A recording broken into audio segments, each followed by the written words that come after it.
Hello. Welcome to episode 10 of Mass Effect Legendary Edition. Enjoy the video.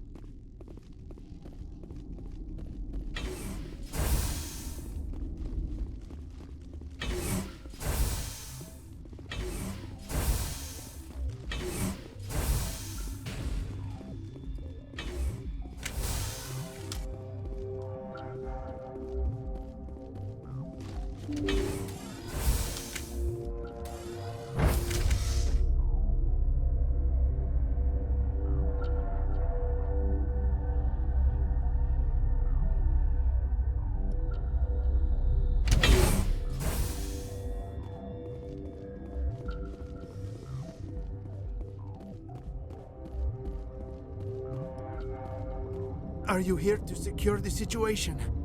How are you holding up? You must listen to me. If we do not contain our mistake, they will drop bombs from the battle stations. You understand? You let these things out? I am only following the orders. Binary Helix found an egg. It was on a derelict ship, thousands of years drifting. This was Rachni's ship. Inside they find many eggs in cryogenic suspension. A 1,000-year-old egg hatched? Yes. Very tough to be so long frozen. That it survived the centuries. This is miraculous.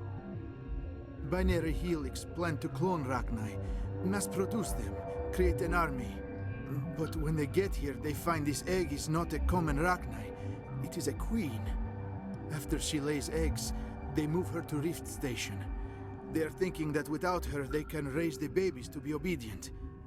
Hold on. Don't you need a male to get eggs? Queens are born carrying the genetic code of their fathers. Eggs are carried away from the colony to hatch alone. Queens can lay eggs in hours and have a colony in days. This is how they spread so quickly. Separating them from their mother didn't work. This was exactly the wrong thing to do. I am thinking that without a queen, Rachni do not develop properly. Her mind is shaping theirs. These Rachni are uncontrollable. Then all we need to do is bring her here. No, I am sorry, but this will not work. These Rachni are beyond saving. It is a sad thing, but they must be euthanized. I am thinking that the neutron purge must be set off. I'm not familiar with the purge system. It creates bursts of neutron radiation, kills everything within the station. Things beyond get genetic damage of varying degree.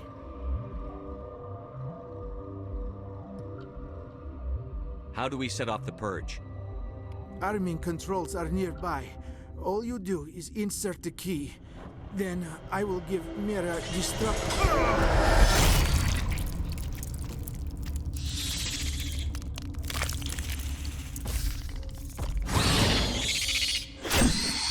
Enemy contact.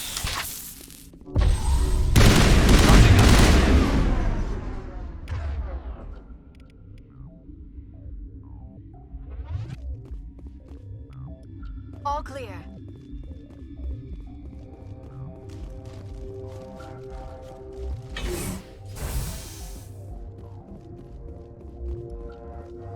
Connecting. I have full access to the facility and am at your disposal. How many Rachni are in here? I'm sorry, the sensor network is too damaged to provide an accurate count. Give me your best guess. Guessing is beyond my design parameters, Commander. What's the status of the facility? Containment breach in Laboratory Pod Gamma. The neutron purge system is functional, but has not been armed. Activate the neutron purge. I'm sorry, but I can't do that without proper code authorization. Code input 875-020-079. Code Omega. Local execution. Verified. Code Omega execution in 120 seconds.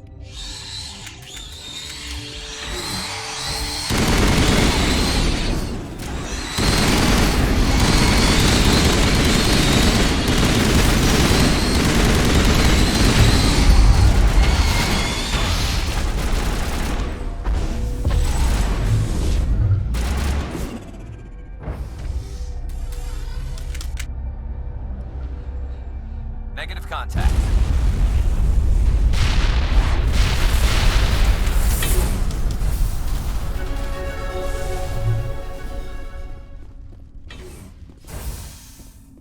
Area secured.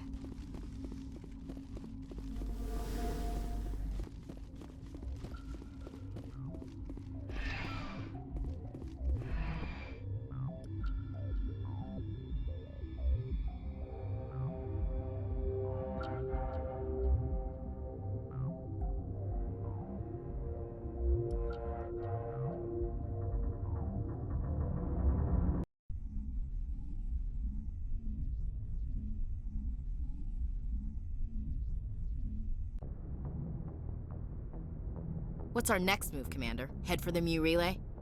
The Mu Relay could link to dozens of systems. Unless we know exactly where Saren's going, we'd just be wasting our time. The Commander is right. We cannot rush off blind. We still need to learn more about Saren. Who put you in charge? Did the Commander resign when I wasn't looking? We're all on the same team here, Williams. She's just trying to help. Sorry, Commander. This is a tough mission. We're all on edge. Everyone go get some rest. Crew, dismissed. Novaria report is away, Commander. You want me to patch you through to the Council? Patch him through, Joker. Setting up the link now, Commander. Is this report accurate, Commander? You found Rachni on Novaria? And then released the Queen. Do you have any idea what you've done? How many generations until they overrun the galaxy? This Queen is different. She understands why her kind had to be wiped out last time around. I hope you're right, Shepard. Our children's children will pay the price if you're not. We'll be waiting for your next report, Commander.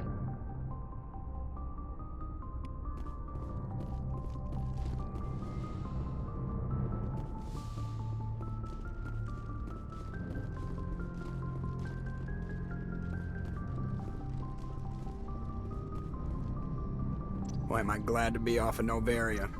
I don't know which was worse, the cold or the corporations. One will freeze your balls off, the other will sell them out from under you. With all due respect, Commander. I have to go. All right, see ya.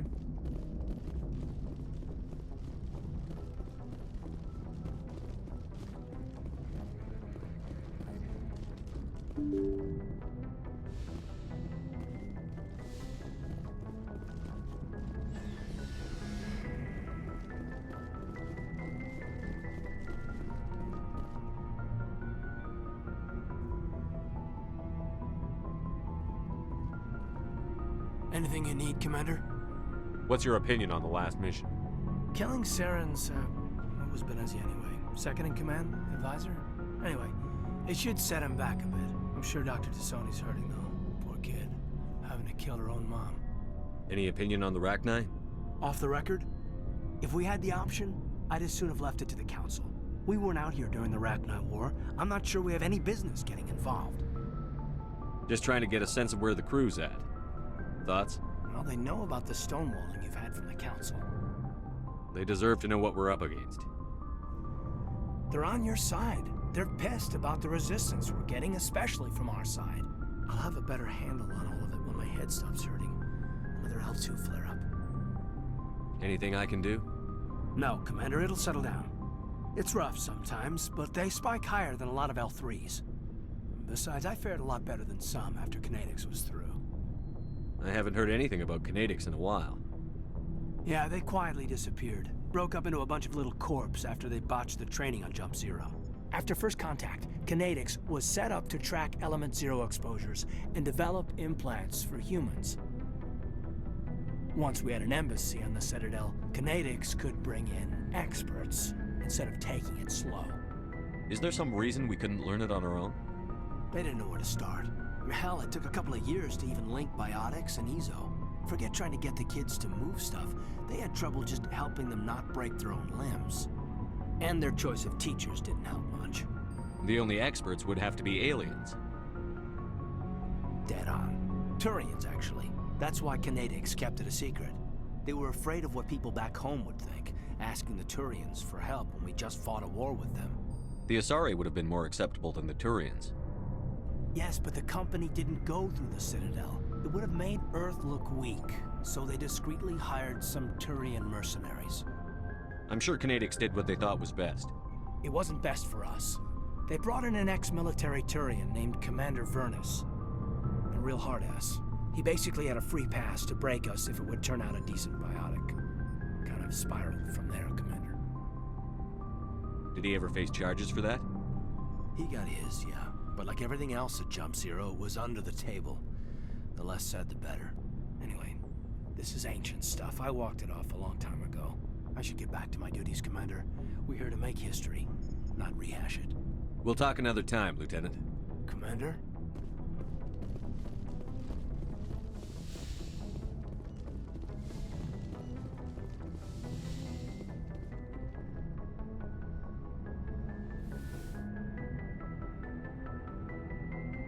If you are here to talk about Benezia's death, you need not bother. She brought it upon herself. Don't pretend it doesn't bother you. She was your mother. She was. But she was not. I prefer to remember Benezia as she used to be, before she was corrupted by Sovereign's power. The best of your mother lives on in you. Her determination, her intelligence, her strength. That is kind of you to say. I appreciate your concern, but I am fine. Benezia chose her path, just as I have chosen mine. I am with you until the end, Shepard. Maybe we could pick up where we left off. You were telling me about your interest in the Protheans. Actually, I think I was talking about my interest in you, and making a fool of myself in the process. As I said, I am not used to dealing with people, especially humans. I did not really know much about your species when we first met, Shepard. I found it hard to take humanity seriously. Your kind always seemed so rushed and high-strung. We don't have the luxury of time. An Asari can live for 1,000 years. We're lucky if we hit 150. That is true. At first I thought that was a weakness of your species. After spending time with you and your crew, however, I think it may actually be an advantage. You humans are creatures of action. You pursue your goals with an almost indomitable determination. It is an admirable trait, but also an intimidating one. You're scared? Unfortunately, the rest of the galaxy sees humanity as something of a bully. You run over anyone in your path to get what you want. It is up to people like you to change their minds, Shepard. I'm doing the best I can, Liara. There is a reason the Council chose you to become a Spectre. They saw something special in you. The best of what humanity has to offer. I looked into your history. I know what you did during the Blitz. It was a remarkable display of courage and heroism. You didn't need to go behind my back. I would have told you whatever you wanted to know. I apologize, Commander. After our last conversation, I was afraid I would say something stupid again. I wanted to know more about you. To understand what made you into the man you are. There is something compelling about you, Shepard. Are you sure you're interested in me? Or is it my visions of the Protheans? I admit, your connection to the Protheans had something to do with my initial interest, but it has grown beyond that. You intrigue me, Shepard, but I was not sure if it was appropriate to act on my feelings. I thought there might already be a relationship between you and Chief Williams and I are just friends, nothing more. My mistake, then. I am not as adept at understanding human relationships as I thought. But what about us, Shepard?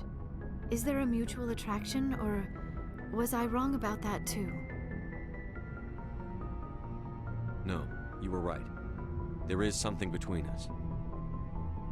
I knew it, and I knew you felt it too. But does this not seem rather strange? Why do I feel so close to you? We have only known each other a short time. We are from two different species. We have almost nothing in common. This makes no sense. These things never make sense. They just happen, and we get swept up in the storm. You make it sound so chaotic, so dangerous. I'll keep you safe. I am not looking for a protector. This is all a bit overwhelming. I am not used to this.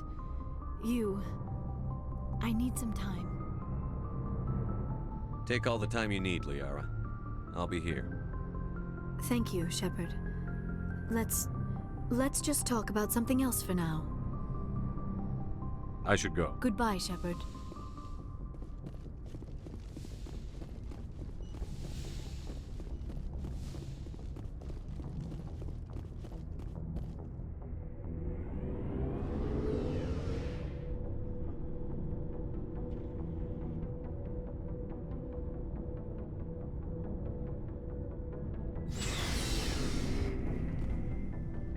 Looking for supplies?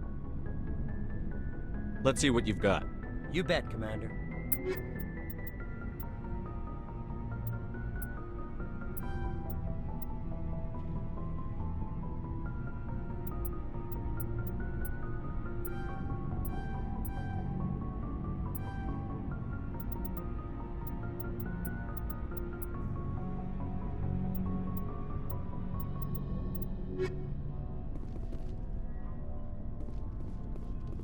Commander, good to see you. You've been with C-Sec a while. Have you seen much action? Well, not as much as you, but yeah, I've seen some interesting things. I'll bet you have. Anything in particular that stands out? I remember this Solarian geneticist I was sent to investigate. That case was a bit disturbing. What happened? Why were you investigating them? I was tasked with tracking black market trade on the Citadel. Most of it harmless, nothing I needed to pursue. But during the course of my investigation, I noticed an increase in the trade of body parts, organs mostly. We usually get a few of those, but not the numbers I was seeing. We weren't sure if there was a new black market lab or if some freak was harvesting organs from citizens. You've seen this before on the Citadel? Every so often, some lab sells unwanted parts through the black market, but they're not as bad as the psychos. I remember this one Elcor diplomat we caught in my first year on the job. He was hacking people up and selling their organs. Had the station in a bit of a panic. But this case wasn't that clear-cut.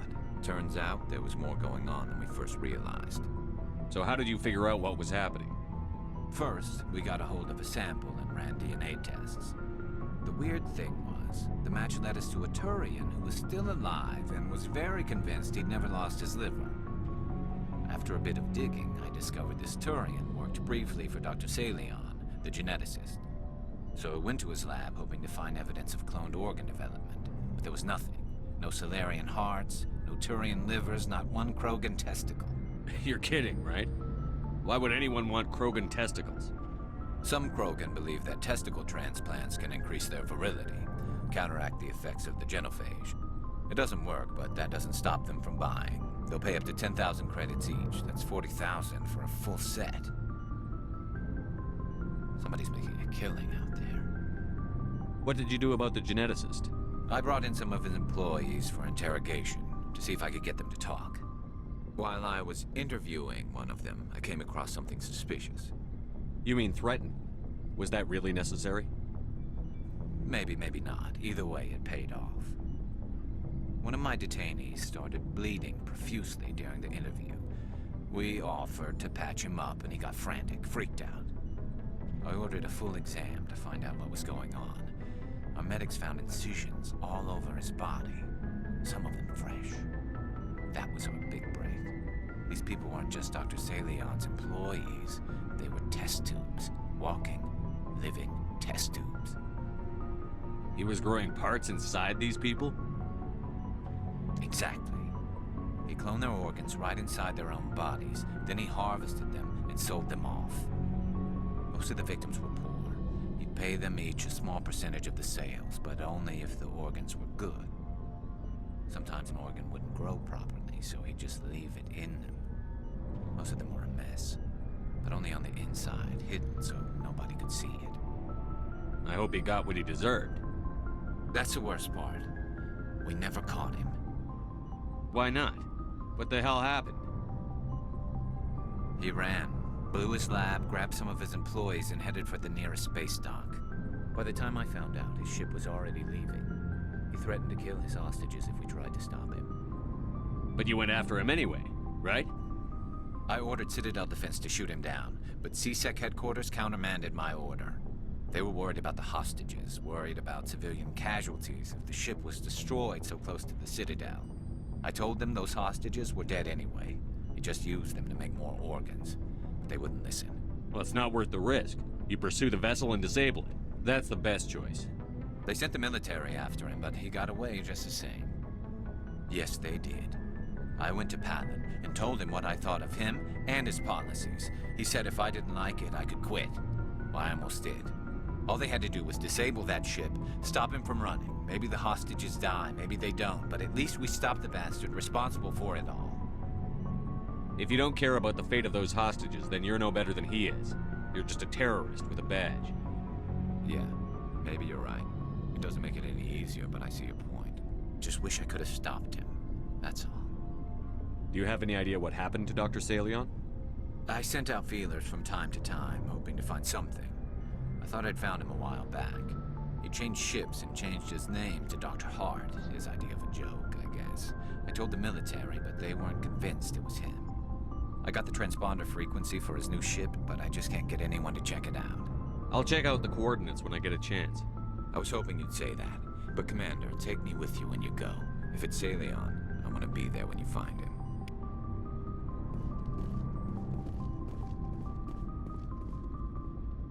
What do you want, Shepard? Why did you become a mercenary? Lots of reasons. Such as?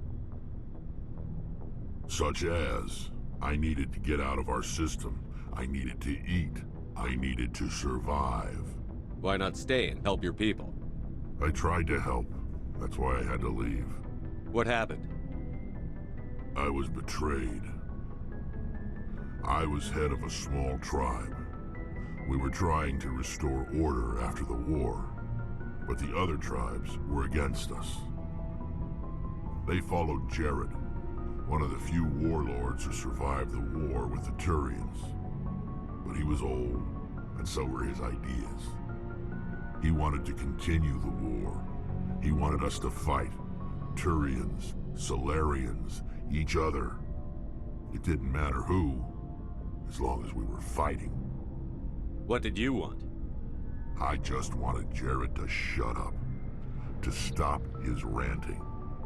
I wanted him to stop leading the tribes astray. But he couldn't understand how much things had changed. We didn't have the numbers to go to war. Even if we did, the genophage made sure we couldn't replenish our numbers fast enough. I told them all to forget about war. We needed to focus on breeding, at least for one generation. And for a while, we were getting through. Some of the tribes started coming around. I take it the warlord didn't appreciate that. No, he didn't. He arranged a crush with the tribes, a meeting on neutral ground. He wanted to talk. We met at the Hollows, near the graves of our ancestors. The skulls of our dead laid bare to remind us where we come from, and where we all go. It's as sacred as any Krogan place can be. Violence is forbidden. It sounds like a trap to me. You must have suspected as much. I did. But when your father invites you to a crush, well, there are some laws that even we hold sacred. Jared was your father? He was. Until that day. We talked, but we didn't get anywhere. When it was clear that I wouldn't join him, he gave the signal. His men leapt from the graves of our ancestors like Krogan undead. The few that were loyal to me died quickly. I escaped with my life, but not before I sank my dagger deep into my father's chest. That is why I left, and that's why I'll never go back. You must have family other than your father. Don't you miss them? You trying to make me cry, Shepard? I've got some unfinished business with my family, but that's all. What kind of business? Before I left, I made an oath to my father's father. I swore to recover my family's battle armor. It was taken from him after the uprising. What's so important about this armor? It's a relic. Useless, really. But it was worn by 5 generations of my family before the war. It's rightfully mine. Originally, it was taken by the Turian military. We weren't allowed armor or weapons after the war. Now, it's in the hands of Taun Actus, a Turian scum who collects relics from the war. He's made millions selling Krogan artifacts that were stolen from my people. He's got several bases where he stores his goods, all fortified and guarded. I just don't know which base has my family's armor. Just tell me where to start looking. I'll upload the data to your nav system. But Commander, I want to be there when you find him. So long, Rex. Shepard. Oh, before I go, you said you're serving with Commander Shepard now? We saw him on the news here. He's cute. Later, sis. Tell me you didn't hear that. Your sister, I assume? Until I get home and kill her. That's Sarah, the youngest. Surprised to see you here, sir. Thought you'd be chatting up, what's her name? T'Soni? Liara. Why would you think that? Scuttlebutt says you got a bit of a thing for her. I could understand why. The crew's off limits with the regs against fraternization. And at least she looks like a woman. You think I'm interested in Liara because she's the only one I'm allowed to date? So you are interested in her? Of course, it could be politics. Alien diplomat's daughter, us under orders to make nice with the bug-eyed monsters. What's up? You didn't come by to eavesdrop on Family Mail. Your family seems to be important to you. Yeah, we've always been close. Me and my sisters especially. With Dad on duty so much, I had to help Mom raise them. Did your father serve with the fleet? Yeah, took any crap posting he could get that offered space time. You know what? He worked his ass off trying to get recognized, but he never made it above serviceman 3rd class. He was real proud when I made chief. First thing he did was salute. What about your mother? You haven't mentioned her. You must know what military wives are like. Strong because they have to be, able to raise kids while Dad's away on a 6-month cruise. She has a degree in planetary geology. She and Dad both wanted to see new worlds. She gave up her career to raise us, though. You have more than one sister? Sounds like a big family. Yeah, I'm the oldest, then Abby, then Lynn. Sarah's the youngest. She's still in high school. With 4 girls, Dad used to say he felt more outnumbered at home than on maneuvers. Where did you grow up? All over. Same as you, I expect. We transferred a half a dozen times before I finished grade school. You go where personnel command sends you, right? I guess that's why I'm so tight with my sisters. We'd have to leave all our friends every 2 or 3 years. I was an only child, but I get the idea. At least one of my parents was always on duty. Yeah, military families, eh? With schedules like that, it's a wonder we ever have kids anymore. Things were tense between Sarah and me for a while. Then we bonded. Sounds like a story. Feel like sharing? Sarah got herself a boyfriend who wanted to go faster than she did, Mike. I didn't think he was a bad kid, just pushy. Lynn would send me these worried vid mails, and I'd tell her to relax. Where were you when this was going on? I was on active duty. Sarah's graduating high school this year. This was only a couple of years back. They were on Amaterasu. At the time, I was assigned to Chernobog. Same cluster, but a dozen Hellwire away. Close enough to talk regularly, too far to make it back in an emergency. I couldn't afford a fast packet flight. If he really liked her, he wouldn't be pushy. Yeah, of course. If he didn't ask at all, I'd wonder if he thought Sarah was ugly. Damned if you do, damned if you don't. Mike thought they'd go for a romantic walk in the woods, because he figured it was past time they did the deed.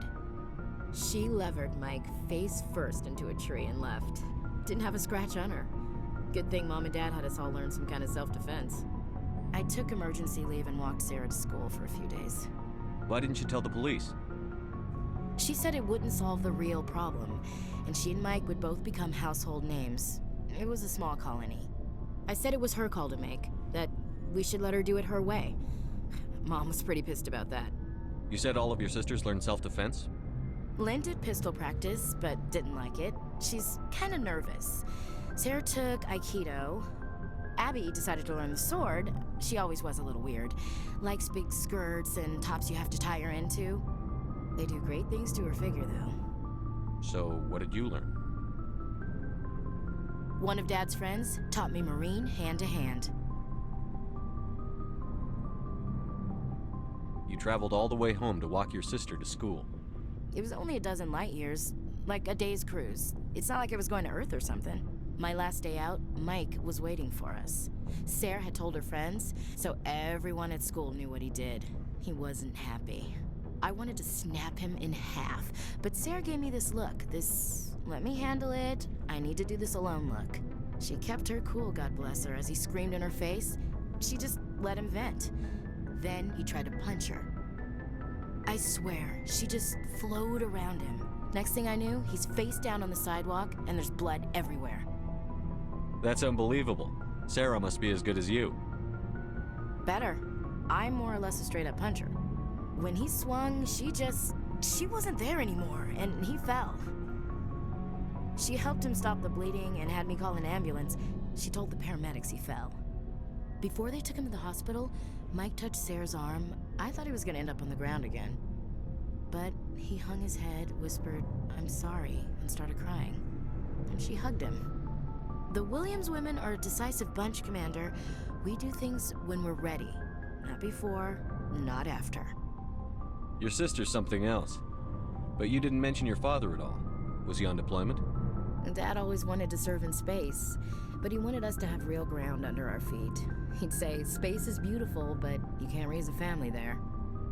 I cannot rest from travel. I will drink life to the lees. All times I have enjoyed greatly, have suffered greatly, both with those that loved me and alone. For always roaming with a hungry heart, much have I seen and known, cities of men and manners, climates, councils, governments. I never thought I'd hear you reciting poetry. Just because I can drill you between the eyes at 100 meters doesn't mean I can't like sensitive stuff. Just don't spread it around. Ulysses was my dad's favorite poem. Every time he shipped out, he recorded me reading it. He had a dozen versions when he retired. Does he still like it? I sure hope so. I read it to his grave every time I go home. Dad passed on a few years back. He's probably still watching, though. So behave. You mean from wherever we go after death? Dead on, Skipper. He's with God now. That's not a problem with you, is it? That I believe in God? Everyone has the right to believe what they want. Says so in the Alliance Charter. Only with fancier words. I'm glad you're open-minded about it. I've met a few people who are really weirded out by my faith. Because I work in space, I can't believe in a higher power? Jeez. Hello, have you people looked out the window? How can you look at this galaxy and not believe in something? I should get back to my duties. Didn't mean to take up so much of your time. What's your opinion on the last mission? You mean the Rachni, right? They were dangerous, Skipper. They proved that 2,000 years ago. I think it was a mistake to let them go. But that wasn't my call to make. It was yours. You know, you really should talk to T'Soni about her mom. She has to be hurting. Just saying, Skipper. We'll talk later, Williams. Looking forward to it, Skipper.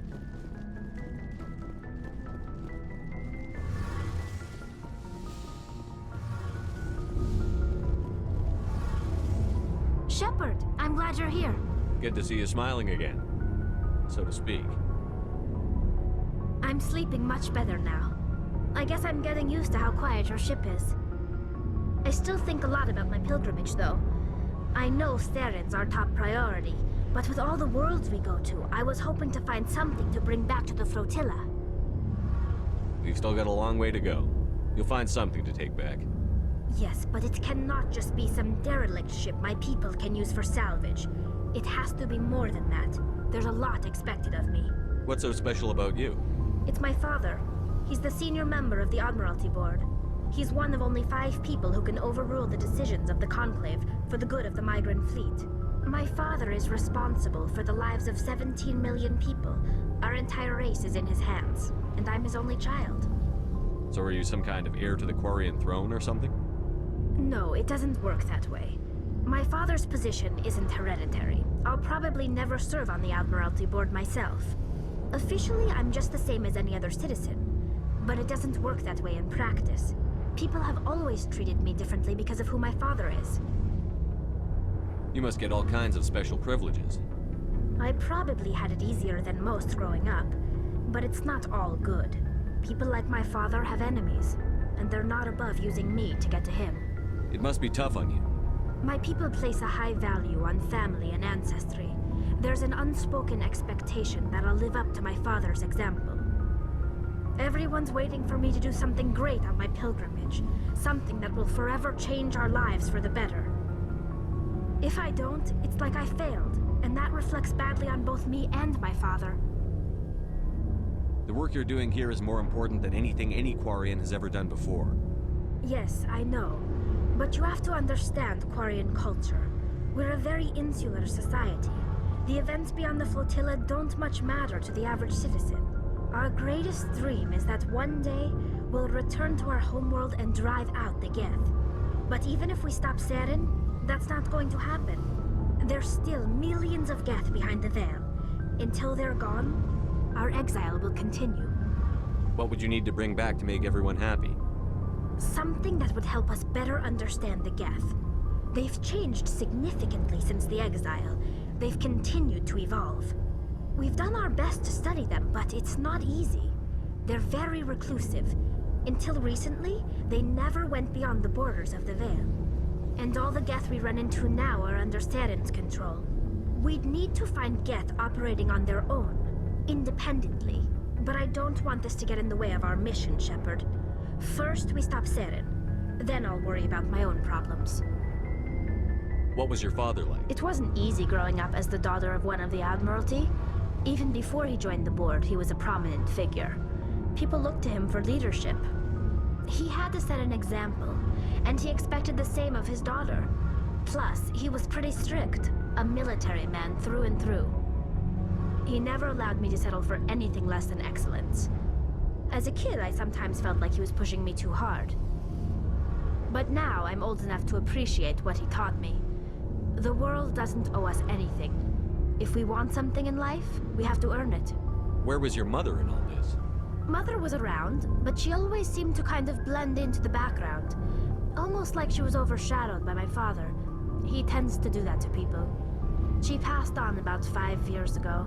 Some airborne virus that swept through the fleet. Happens sometimes when the filters start to break down. I think my father took it pretty hard. After she was gone, he became even more focused on his work. I think that was his way of dealing with the grief. Sounds like a tough upbringing. You don't resent your father at all? Like I said, it wasn't easy. My father's not the kind of person you bond with. And he wasn't around all that much. Too busy. People counted on him, and he took his duties seriously. Even when he was around, he always seemed a bit distant. Like his mind was always somewhere else. Come to think of it, I can't ever remember seeing him smile. Not once. It's like he was always weighed down by all that responsibility. I mean, I know he cares about me, but he never really showed it, not in the usual way. I guess the best thing I can say about my father is that I respect him. I want to talk about something else. I should go. See you later.